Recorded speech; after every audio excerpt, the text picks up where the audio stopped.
Hello, my name is Meerah and I'm a Lorekeeper in one of ASUS libraries, and today I wanted to talk about the Hounds of Tindalos from the Lovecraft Mythos. This video topic was suggested by this lovely commenter here. For a moment, I stood on the other side. I stood on the pale grey shores beyond time and space, in an awful light that was not light, in a silence that shrieked. I saw them. All the evil in the universe was concentrated in their lean, hungry bodies. Or had they bodies? I saw them only for a moment, I cannot be certain. But I heard them breathe, indescribably. For a moment I felt their breath upon my face. They turned towards me, and I fled screaming. In a single moment I fled screaming through time. I fled down quintillions of years. But they scented me. Men awakened them cosmic hungers. We have escaped, momentarily, from the foulness that rings them round. They thirst for that in us which is clean, which emerged from the deed without stain. There is a part of us which did not partake in the deed, and that they hate. But do not imagine that they are literally, prosaically evil. They are beyond good and evil as we know it. They are that which, in the beginning, fell away from cleanliness. Through the deed, they became bodies of death, receptacles of all foulness. But they are not evil in our sense, because in the spheres through which they move there is no thought, no morals, no right or wrong as we understand it. There is merely the pure and the foul. The foul expresses itself through angles, the pure through curves. Man, the pure part of him, is descended from a curve.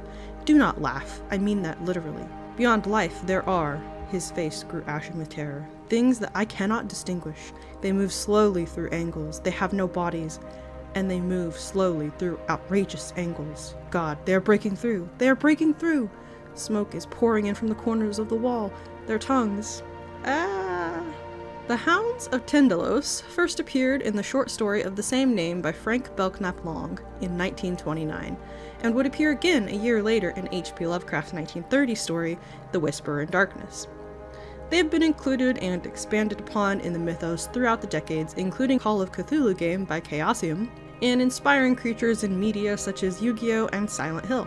The Hounds are a predatory species, alternatively known as the Bandersnatch or the Ku Nanun, that have existed since the dawn of time. It can be assumed that they are both extra-dimensional and immortal beings, and their arrival is always heralded by the appearance of smoke billowing from the corner they are choosing to utilize before they emerge into our universe. They may appear anywhere a corner or an angle is present, but especially if it is an extreme angle or corner. They move through these corners of time and space, whilst it is believed that humans and other animals on Earth inhabit the curves of time and space. Or at least this is the working theory, as there is very, very precious little information about the Hounds. No hound has ever been captured, catalogued, or communicated with, at least that we know of, and indeed very few people survive an encounter with them. It is thought that they possess a proboscis for feeding, which is a long tube-like structure attached to the head of an animal. I also didn't know what that was either. You learn something new every day.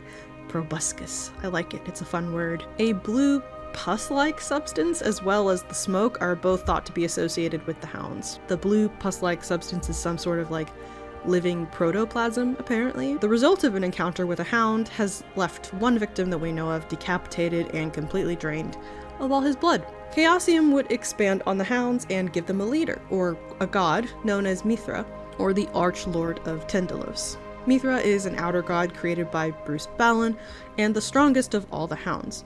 It is invisible to the human eye, as all hounds are, but legend says that when it has been perceived, I guess, it can will itself to be perceived, perhaps, it takes the form of a great wolf, inspired by the legend of Fenrir. It also apparently went to war with Yog-Sothoth, or has been at war with Yog-Sothoth, apparently.